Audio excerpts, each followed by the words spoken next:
Good night. Tenna B in for the common man today. He's up at Grandview Lodge today and tomorrow, so he will be out. But the Tennafitzgerald will sail on today and tomorrow. Brett Blakemore will be by my side, obviously with Brett here. Lots of hockey talk. But we do have a lot of lifeboats today because of, obviously, a lot going on in the sports world today here locally in the Twin Cities. At 12:30 today, Dane Moore. We'll talk Timberwolves basketball with Dane. He's always terrific to talk to. Big game 6 for them tonight at Target Center. 1:15, we're going to talk with Kelly Panic of the Minnesota Frost, the number one points getter in all of the PWHL. Kelly Panic will join at 1:15. Ryan Carter, television analyst, FanDuel Sports Network, talking Wild Hockey at 1:30. And then the return of Mark Rosen from his trip from Italy. Oh, boy.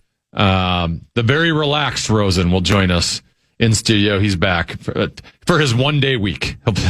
He'll just work today and then he'll be off until next week. But should be fun. Obviously, I think everyone knows by now that tonight's a pretty significant night in the history of Minnesota sports. Tonight we have the chance to do something that's never been done. The Wild and Wolves,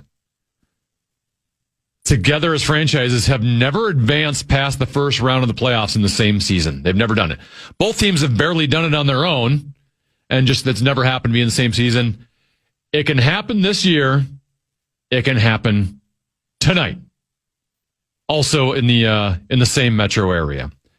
Brett, I know there's a lot of Minnesota sports fans that have been hurt in the past.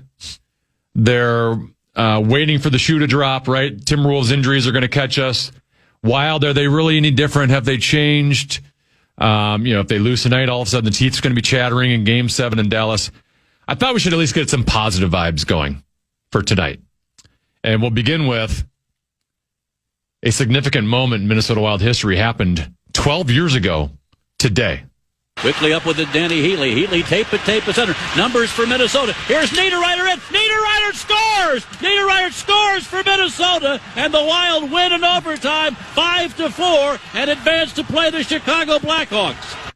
I know the Andrew Brunette goal in 2003 basically is like the signature play in the history of Minnesota Wild hockey, and rightfully so. But in terms of just actual games, the highlight from that game in 2014, to me, that was maybe the best game in Wild. The entertainment involved Game 7 in Colorado. It was a back and forth game. The Wild never led until that goal in overtime. Yeah. They overcame a 1-0 lead, a 2-1 lead, a 2-1 deficit, 3-2 deficit, 4-3 deficit. Spurgeon scores with under 3 minutes to go to tie the game, force it to overtime. And then our fourth line with Nino, Danny Heatley, and Kyle Brodziak scored their third goal of the game. Nino puts it bar down, the back bar down. That is still, to me, probably one of the most, if not the most entertaining game in Minnesota Wild history. It's the one I remember vividly. It was as preposterous as it could be. It is a where were you? I mean, I remember where I was watching that game. I don't know if you do. Maybe you're running. I do. It was a where were you moment. Yeah. No, I'm not that far back. No, I do remember that. Oh, no, yeah, for that one I was. I was thinking 2003 for a second. Yeah. 2014, I don't remember where I was. 2003, I do. That was a where were you moment for me. 2014, coming off of a first date, and I thought I would rather watch the game than watch. And I remember, I have to watch this game. And when that game... Maybe you were distracted on the date. That was your problem. That could be. I was thinking about Game 7 in Colorado. Danny Heatley. Forgot that name even exists. But yeah, the Spurgeon goal was still one of my favorite Wild goals of all time. Just dragging it around a sliding forward and then just firing one. Great play. So good. And then the winner with Nino as well. It just historic, and it could be historic again today for the Wild and the Wolves. Yeah, and you remember who was on that Colorado Avalanche? Matt Duchene was on that 2014 Colorado Avalanche. Obviously, we had Spurgeon, Brodin. Guessing those are the only three that were playing in that game. I can't think of anyone else. No one else has been here that long. No. So until we get to talk to Dane Moore at 12:30, I have some Wild stuff and Wolf stuff. Let's talk about one Wild thing first, and then we can talk more and some Wolf stuff next segment. Jonas Brodin not going tonight. Not a complete surprise to me. Obviously, the reports were after the game, he's in a walking boot, he's on crutches.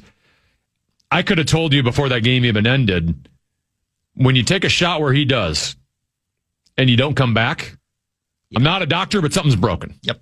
Right? Because if it's not broken, in the National Hockey League, they come back there. Right? They might not be able to feel said bone Well, or said body part, but they'll come back. But that's stuff like if in the middle of a game with adrenaline, like if it's not broken, it fades eventually and you can come back. Yeah. You might feel it after the game. You might feel it the next day, but you'd come back. When he didn't come back, I'm like, well, he broke something. And then I think the walking boot and crutches, not that I'm a doctor, I can't confirm this, but he's out tonight. I thought maybe there's possibility, man, even if it's broken, is he still going to find a way to play? Right? Mm-hmm. Like, I don't know what Bogosian's injury is, but he's been hurt for a while, hasn't been practicing half the time, and he's still playing. I'm wondering if he's playing on something broken. Brodin, clearly, though, his skating is of more importance to him than Bogosian's skating is to him. It's obviously a loss you don't want. And if they get past Dallas, I think you might feel it more in the next series than you will tonight necessarily. But they're opting to go with Jeff Petrie over Damon Hunt. I know I heard Michael Russo not understanding that move. To me, this reeks of that third pair is just not going to play a lot tonight. Yeah.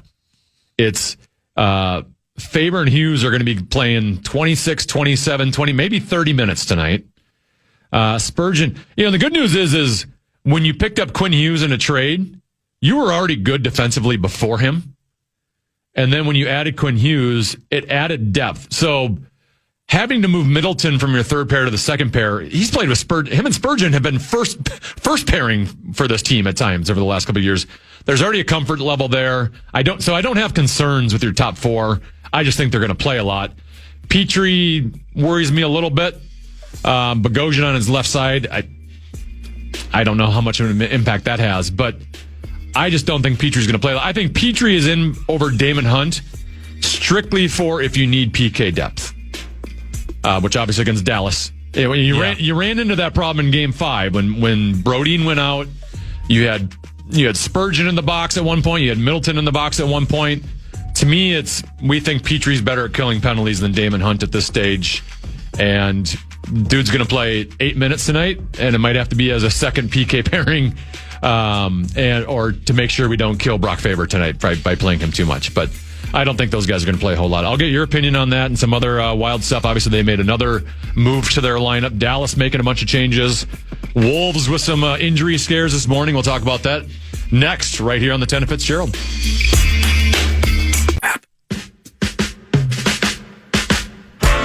Don't stop when the mics turn off. You can check out the KFAN YouTube channel for exclusive videos, in-depth takes, initials and password games, and behind-the-scenes content.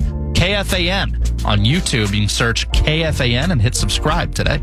That's Brett Blakemore. I'm Tenna B, in for the common man. Brett, we ran out of time that last segment. I didn't get to hear what your thoughts on Brodin out, Petrie in, and the impact you think that might have on the Wild here in Game 6 and potentially in Game 7. There's a lot of different ways they could have went with it. You could have, and I don't think they will, nor should they, but they could have decided we're going to split up Hughes and Faber and maybe put Faber with Middleton and put Spurgeon, and they've done that before, Spurgeon and Hughes together. I'm glad they didn't do that. It didn't work out well the last time, but they could have reshuffled things. To me, it's almost a similar decision, except Hunt was not playing as nearly as well as Wallstedt was. But it's kind of the youth of who could benefit you more versus been there, done that experience. And with this decision, they went with been there, done that experience in Petrie. I just don't. To me, when that line is out there, it is chip it off the glass to the neutral zone and get off. Because even Russo said earlier, that 5-on-5 streak could be dying if that line's on the ice. So it does concern me. It's not a teeth-chattering concern, but it does concern me. Yeah, it's probably more of a long-term concern if you do happen to advance past Dallas. And I don't want to look ahead because we're clearly not at that point yet, and Dallas is very good. He was listed day-to-day, though. Jonas Brodin? Yeah, which is fascinating to me. My guess is just a matter of whether you want to play with it or not. Yeah. Play through the pain. But, when you have to face, if you do happen to win the series and have to take on Colorado in round 2, and guys like Nate McKinnon, that's where you miss a Jonas Brodin, and that is where you would needed Damon Hunt more so than Petrie because Damon is just a much better skater than Petrie is. The other wild move they make is Bobby Brink out of the lineup tonight. Nico Sturm back in. Obviously, Brink did not have a great Game 5. And frankly, the vast majority of the players in the Wild, you can say, hey, they played pretty good in Game 5. Brink was definitely the one who stood out on a negative sense on the first power play goal they gave up. He's the one who turned the puck over at the far blue line that led to the puck going back into their own zone. He obviously had the penalty that led to the power play goal. He didn't seem as confident with the puck, just especially in her own zone, turning the puck over on the breakout a little bit.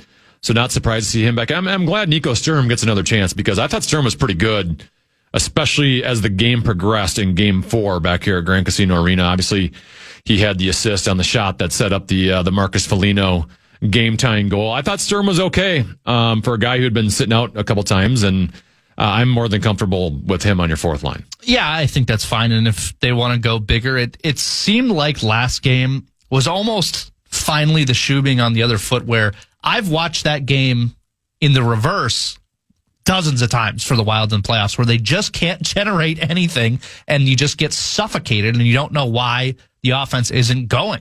And it felt like finally it was on the other side, where now we're just playing so structurally sound in the defensive zone. We're blocking a ton of shots, not giving up almost any high danger chances 5-on-5. And that size and kind of grit in the bottom six is a huge part of that. So I'm fine with that. Would I like to see Yurov back because he's also defensively responsible? Yes, but if you can't win faceoffs right now, that's the most needed thing. Yes. So. Dallas, I think maybe the story tonight is they're making a bunch of changes, which to me, when you're making those changes at Game 6, it's so weird to say desperation because every game in this, other than Game 1, has been close to a coin flip in this series. And Dallas could easily win tonight. They could easily win Game 7. But I felt like Game 5 was kind of the most smothering of, even though it ended up being a relatively close score and Dallas had a chance. It just felt like the entire game, the Wild were going to win, that the Wild were in control of that game. And I've even heard Michael Russo reference it. I heard him reference it on his podcast. It was very bizarre, Game 5, when Robertson scores to make it 3-2 in the third period, and they didn't celebrate. That was so odd. It was so weird to see, and I can't explain it. And maybe there is something to, maybe mentally they're fried a little bit. I mean, they have been playing in a bunch of deep playoff runs over the last couple of years. I do think the Wild are more desperate in this series and probably want win a little bit more than the Dallas Stars, and that could be the difference. But it was, I don't know what to make of that lack of celebration. I've never seen something quite like that in a Game 5 of a pivotal game of a series. You'd score to make it a 1-goal game and showed zero emotion. Yeah, sometimes you see the lack of celebration is come on, guys, we still got to go. You know what I mean? Let's fire it up even more. Not so much a sliding, swipe the ice celebration, but just we got one more to go. There was none of that with that. It was lackadaisical fist bumps and barely skating by your bench. There was... So, yeah, but you're only down a goal. You're going to have the goalie pulled again. Yeah. You're so good on man advantages. It was right there. It was weird. Very bizarre that they just felt like, well, we just can't get anything done tonight, so it's over. So Dallas making some changes. Tyler Myers after a very bad Game 5. And that's a case, and I guess maybe if you're a Wild fan, you might be concerned about this tonight. I'm not as concerned, but that is Myers got elevated in the lineup based off of an injury. Now, all of a sudden, instead of him being on your third pairing, he's on your second pairing, and he got exposed big time in that game. I mean, the turnover on the first goal that Zuccarello scored, I don't know what Tyler Myers was doing on that one. He had enough time where he didn't need to make a panic, throw it out to Hartman at the blue line play. And then he didn't pick up Zuccarello on the back door after it happened. Myers is bad. That being said, the defensive injuries now and Myers out of the lineup, and it looks like they're going to play their top two defensemen together tonight in Harley and Heiskanen. So for the Wild, given you're at home, you're going to have the second change. You've got a chance here to expose their second and third D pairings. They're splitting up Asa Lindell and Heiskanen, trying to put one guy you trust on both pairings. But I do think there is maybe a way you can expose that. Like I said, with the second line change, they're also they had an injury. Their third line center's out. Michael Bunting is going to enter the lineup, and he's going to play on a line with Jamie Benn. So if you are going to see any shenanigans tonight, it is going to come from that line from Dallas. Speaking of which, did you hear the stray that Marcus Foligno fired out? Vox in the box. I did not. At Jamie Benn. So PA asked him, basically, he's an agitator. What do you do about him? And he said, well, we've asked him to fight multiple times this series. He always says no. Think about it. He's done. I don't want to fight. But he does all those things, and he flops when Brock Faber's stick is in the same zip code as his face. And he cross-checks Boldy and Hartman. But when push comes to shove, he says no. It was nice, at least in Game 5, to see Jamie Benn get the Ryan Hartman treatment. Yeah. I think Hartman has kind of created a reputation for himself, willing to embellish and dive. And now I feel like he doesn't get a lot of those borderline, when you even say borderline, like times where he just absolutely should get a penalty committed against him. He doesn't get the benefit of the doubt because he has a history of embellishing. And even when I watched live, I thought he embellished the Jamie Benn one, right? When you don't get to see it a second or third time on replay. And I'm like, I initially thought they were like calling a dive on him. They're going to put both of them in the penalty box. And at least Hartman, they made the right call. Yeah, obviously they missed the Hartman call right before that on the high stick, but that was also a Jamie Benn has now lost the benefit of the doubt. Yeah. After, fooling the refs on the fake Brock Faber high stick. Back when they were here at Grand Casino Arena. I mean, hand up, I got fooled by the Faber high stick. I was like, how can you do that in that situation? I can see why a ref would get fooled by that. Yeah, it was convincing. It seems like the whole of the Dallas Stars lost the benefit of the doubt. All of them do this. They have a league-wide reputation for diving and embellishing. Yeah. Rantanen. Yeah, I mean, Asa Lindell is a huge diver as well. So to me, it's satisfying to feel like we're getting the bounces now. And we're not getting... not that we ever got screwed by the officials, but we're not getting those calls and unfortunate breaks that we once did. Well, historically, as a series goes along, referees start to swallow the whistles a little bit, and they're probably not going to call some of that stuff unless they are certain of it. And to me, that benefits obviously the Wild because the biggest weakness here for the Wild has been their PK against Dallas's power play. Though, the Wild PK had stepped up a little bit in Dallas in Game 5 and maybe gained a little confidence there. But, less Dallas Stars power plays would be very beneficial for the Wild tonight, and hopefully only tonight. Hopefully we don't see a Game 7 in Dallas. Let's talk Minnesota Timberwolves with Dane Moore, one of the most hated men in all of Denver, or at least Denver sports media. Dane Moore joins us next on the Fitz.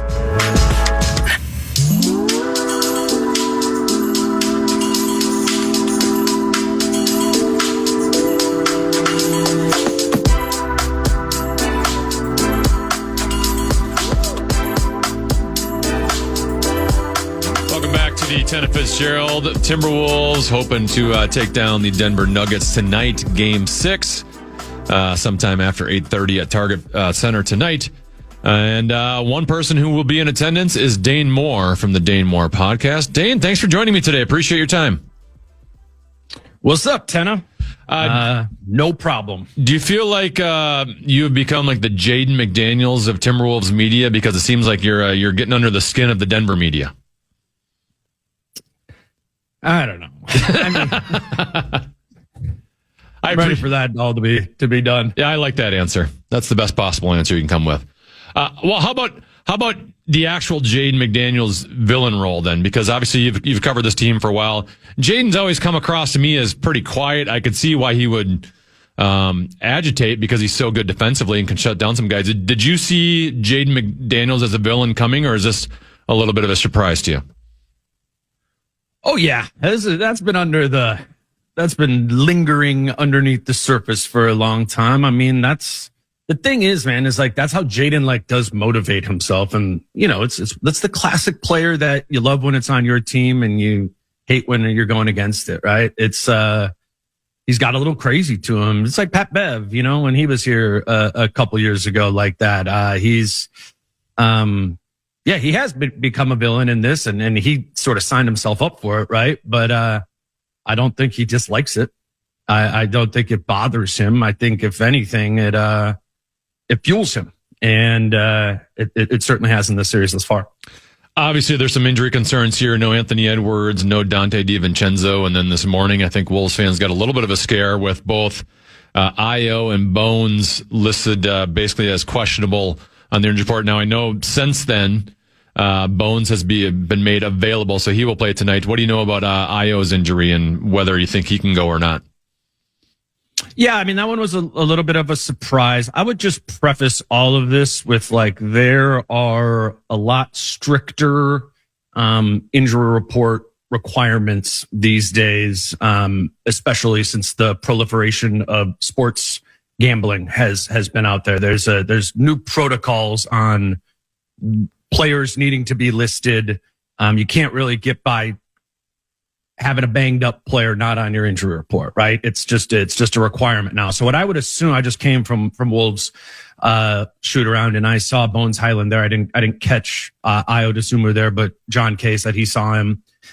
So what I would assume that meant is both Bones and Io, who are dealing with some lingering injuries, did not participate in Wolves shoot around this morning. Thus, they needed to be listed as questionable. Shortly thereafter, Bones is given the available tag.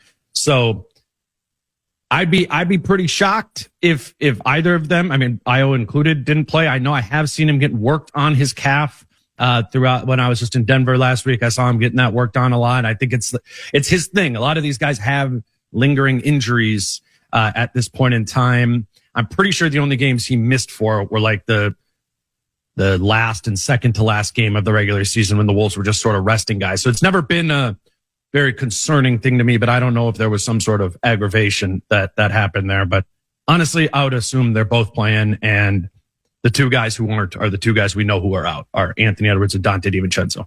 Io specifically, when the Wolves acquired him before the trade deadline, sending Dillingham to Chicago, what was your reaction to the trade at that time, and what have you learned about Io since then? Yeah, I didn't know what Io's ceiling would be, and frankly, I didn't think it was a super high one. I didn't. If you would have told me that Io DeSumo scored 40 in a playoff game as he did in Game 4, I'd no way. He just did kind of. I think the most he ever scored in Chicago when he'd had a good career in Chicago was 27, 28 points. He's just kind of your typical role player where he injects pace into your offense, really good athlete, really strong driver to the basket, can knock down open shots and can defend a little bit. But he wasn't a player coming here where I thought they were getting a player that had a special skill set in any capacity. And I think his ability to get out in transition, to get downhill to the basket, he's big, man. He's strong.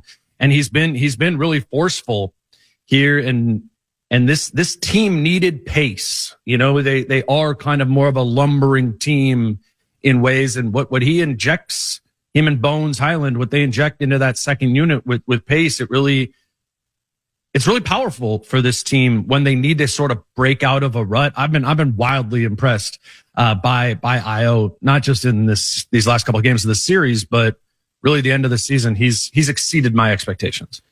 All right, I am not a basketball expert, but when I watched Game 5, I almost felt like offensively they tried to play with too much pace. It almost looked like frenetic out there. Like at times maybe they needed to slow it down, and they were just turning the ball over needlessly nonstop in that game. What did you see? I guess maybe from both sides of it. Did you see anything different with the Wolves offensively in that game that was leading to the turnovers, and did you see anything different from Denver's defense that was leading to those turnovers? Yeah, I'll start with the Wolves offense. I think they got sped up, and part of that was Denver playing a little bit more physical. It's Game 5. It's a crazy environment, but I think this is pretty simple, man. The majority of the time during the regular season, who's bringing the ball up and getting the Wolves into their offense? Who are you setting that first screen for to start things? Anthony Edwards, right? And Anthony Edwards isn't out there to initiate the offense. So you had the initiation kind of spread all out. Jaden McDaniels is running pick and rolls now. It's more Julius Randle doing it. It's more Bones Highland. It's more Io DeSumo. And the reality of the situation is not that those guys can't do that stuff.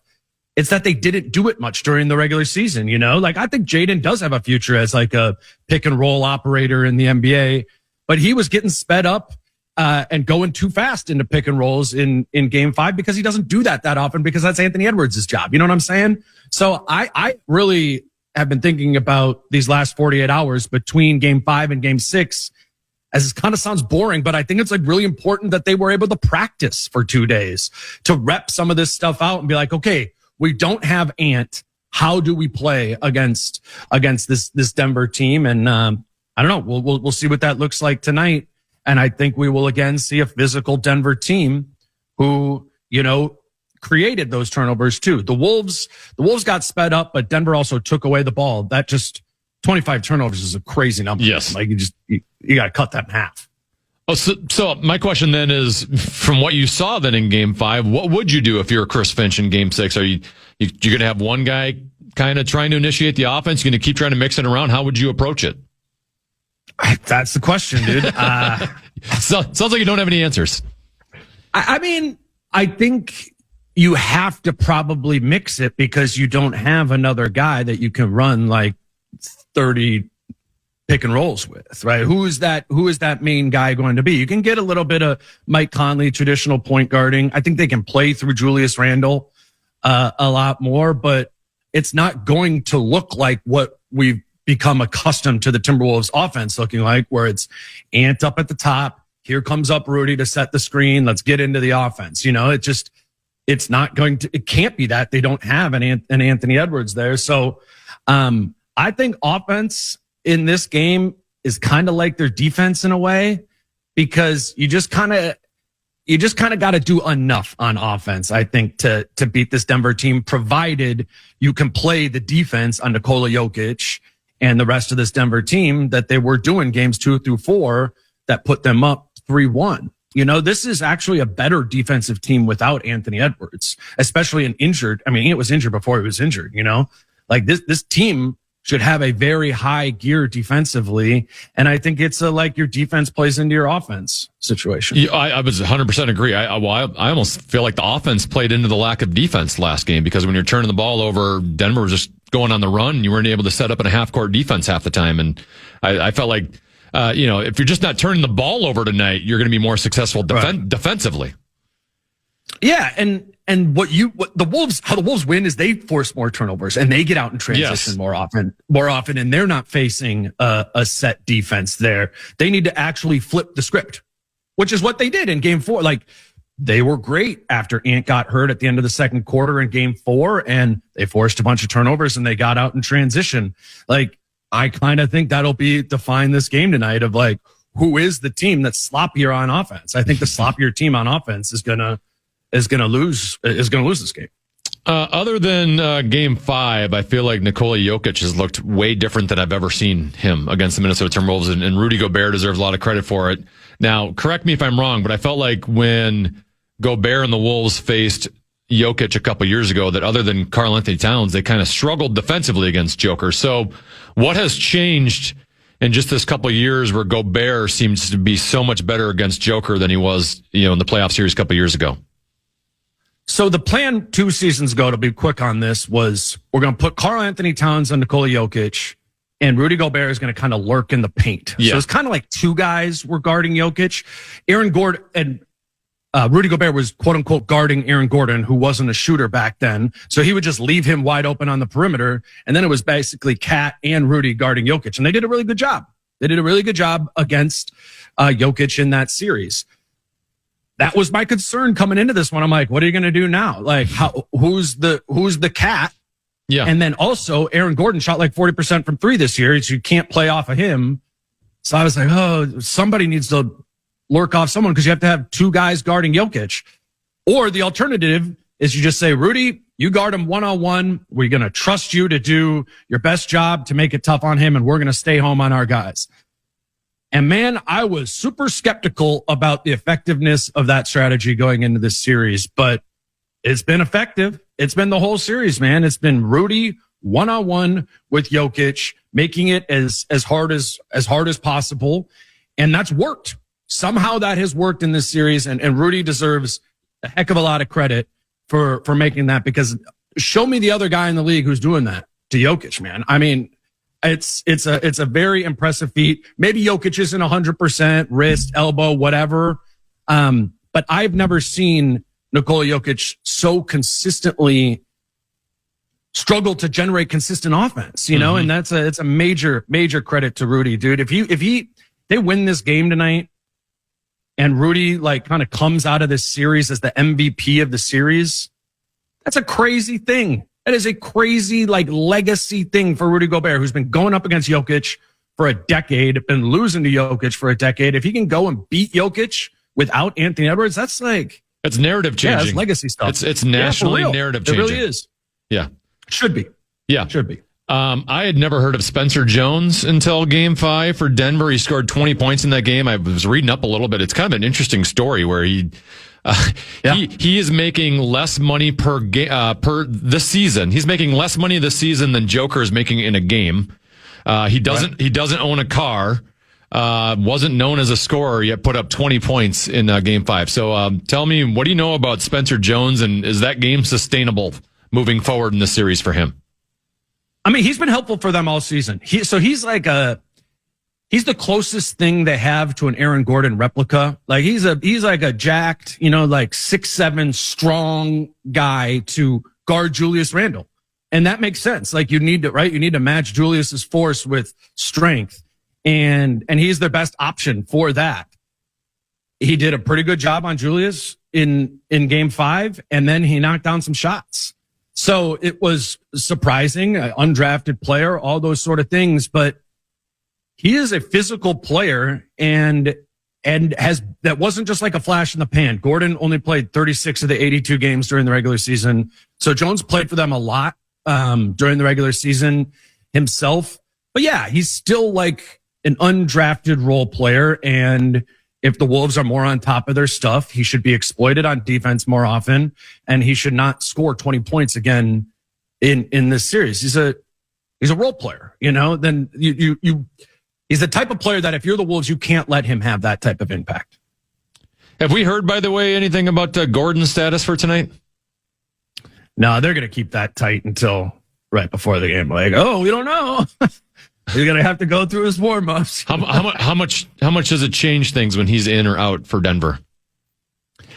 Well, if he's healthy and he's in, I think he is the dream role player in the NBA. I mean, he's been such a perfect fit with them, for what he provides offensively and defensively. But was the Game 4 back here when he kind of gave it a run on one leg? Like that didn't help.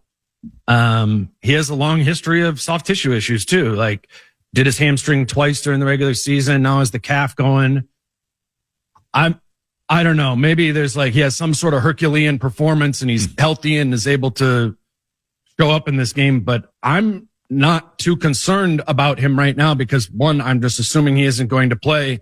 And if he does, I think it'll be on one leg again. If he is back, that's a big difference. That is a big difference. He kind of completes the triumvirate of Denver's 3 stars. It seems like the one guy for Denver that scares me the most. It's weird not saying Joker, but Jamal Murray. It seems like there's just times where he can just take over for stretches. What's kind of the best way for the Wolves to defend him? Jaden. I mean, that's Jaden McDaniels' job. Yeah. You know, you got and it's about navigating those Jokic screens. You know, Jokic is like a oak door out there, you know, trying to create space for Jamal to run off his shoulder there. I thought the Wolves and Jaden did not do a good job of that in Game 1 or the first half of Game 2. But this team likes to say flip the switch. They flipped the switch on their defensive effort and connectivity. And as soon as they started doing that, they started winning in this series. Now, the one thing I'm thinking about is with no Ant and no Dante, you just start needing more offense from everybody else. Yep. And if you're Jaden McDaniels, you kind of need Jaden to get 20 tonight, right? Like, who else is going to get you 20 outside of maybe Julius and especially if Iowa doesn't play? So this just energy is a finite resource, right? And if he's dedicating so much to guarding Jamal Murray, can you reasonably expect Jaden to go out and be a primary scorer for your team? So I'm a little intrigued by the idea of Jalen Clark, who is just like he's deep bench guy, but when he comes out, he plays really good defense. He's like guarded Shai Gilgeous-Alexander and a lot of those type of guys during the season. And in the fourth quarter of Game 5, he guarded Jamal Murray while Jaden wasn't guarding Jamal. He was guarding like Tyus Jones and Bruce Brown and stuff like that. And I wonder if that might be part of the answer, because I just think you need a great Jaden McDaniels game here tonight, you know, and you can like wish a great game, but you can also tactic your way to a great game a little bit. And I'm curious to see how Finch does that. The Wolves are weirdly deep, man. You know, even down a couple guys. None of the bench guys are perfect, but we like things, right? And Jalen Clark and Terrence Shannon Jr. and Mike Conley and Kyle Anderson, like they do have some depth. I think those guys just need to step up into role player roles. So guys like Jaden McDaniels can kind of step up into the star player role. I know the official timeline on Ant was week to week. Do you have any indication on best case scenario or expected scenario in which he would return? Could he come back in the second round if they happen to make it there? What have you been hearing about Ant? Yeah, I would say that's optimistic, but I wouldn't rule it out. I think the like couple of weeks thing was the shortest end of the timeline. But when not to push when do players who are injured come back the fastest, right? It's for the playoffs. Yes. And it's for this. So, I think we're still very much in the like healing process, and I don't think he's like been back on the floor or anything like that. I do think we're still at least a couple weeks away here. But you open the door for that by winning tonight, by winning this series. There is a chance, is what Finch has been saying to us, that Ant is able to come back here. And I think that's how the guys are sort of approaching it, right? Like, let's win this. Let's go to San Antonio. And at some point, Ant will rejoin us. But if you're expecting something imminent, I would say that would surprise me. All right, last actual on the court basketball question before I ask you an off the court question. Chris Finch, I hear Wolves fans a decent amount of times like, we need to get rid of Chris Finch. He should be fired. And I can't tell you X's and O's of basketball, but just from afar, I'm like, in a town where nobody wins, 2 straight Western Conference finals, they were up 3-1 on Denver. I guess I just don't understand the hate for Chris Finch. So what are your thoughts on him as a coach for this team? It's a little bizarre to me too. I don't really know how to handle it, because obviously, I've covered this every game that Chris Finch has ever coached. And so certainly there's been things that I've been like, didn't like that, or don't like this about the approach to the offense or whatever. And I've talked about those on my show a lot. Generally speaking, my biggest critique has been the offense is a little too free flowing for the personnel that they have. I think more offensive structure with the group would be beneficial. That's probably been my biggest critique of him over the years. But it's bizarre to me how many people think he's terrible. And I guess it's never been really explained to me, okay, it was like timeouts 5 years ago or something. I don't know. It's odd. And he has some of his biases to older players. And I know that's kind of been a thing. Like, people are mad that Mike Conley's playing, I guess, but I don't know. They lost their starting backcourt. I'm not exactly surprised that they're, playing Mike Conley. They also turned the ball over 25 times, in the last game. Why wouldn't you play the one real point guard on your team? Who won't make those mistakes? The thing is odd. Yeah. What? Say it again? I said who? Play the one guy who won't make those mistakes out there on the court. Right. And Mike's old, and there's limitations to Mike. Absolutely. He's not perfect. He typically seems to move the ball where it should be moved to, though. Yeah, you don't lose that as a point guard. Yeah. I think there's questions about stamina, just generally getting older stuff. He played 17 minutes in game 5. Like, I don't really have a problem with that. So I would like it to be better articulated to me, and feel free. People like to reach out to me. What the issue is there, outside of structure of the offense or defense. I don't know. I've never really gotten the Finch hate stuff, and my stance on it is I think that just comes with the territory. All right, you just start winning, and that, go ahead. Last question for you. I saw a report today that Minneapolis Mayor Jacob Fry wants a Wolves Lynx arena to be built, a brand new arena to be built on the city center site in downtown Minneapolis. So one is a new arena for the Wolves and Lynx. Is that going to come to fruition someday? And what do you think of that site? Yeah, it'll come to fruition someday. The question has been where, and where is there enough space to build it? Like, the current Target Center footprint is not big enough for a modern NBA stadium if you compare it to the other, 29 across the league. So that's, as I've understood it, has always been the question of where is there enough space to build the stadium the size at which they would want to for a new stadium in in the modern era. I know the new ownership group in the organization has been meeting with Mayor Fry for on and off for the past year. It was a whole, I don't know if you've been to a game this year, but there's different lighting. They got like I love it. It looks great on TV. Lighting. Yeah, it looks good in the arena too. But that was like a whole thing. They had to get approved with the mayor and stuff like that because technically the city owns it. So there's a point being there's been a discourse going on between the new ownership group and the new CEO Matt Caldwell with the city and the state for quite some time, but nothing. I honestly haven't really looked into it too much today. I'm trying to cover this game. You got other stuff going on. I get it. But it'll be a thing. Yeah, I think we'll get more breadcrumbs and stuff down the line. But I think I would just say to everybody, what that report says, as I understand it, is it's Mayor Fry's preferred destination. Yes. You got to have both sides, kind of agreeing on it. So I would don't take that to the bank of like, this is where the new stadium's going to be for sure. At least I don't know that it to be that. Thank you, Dane. Appreciate your time as always, and look forward to listening to more on the Dane Moore podcast.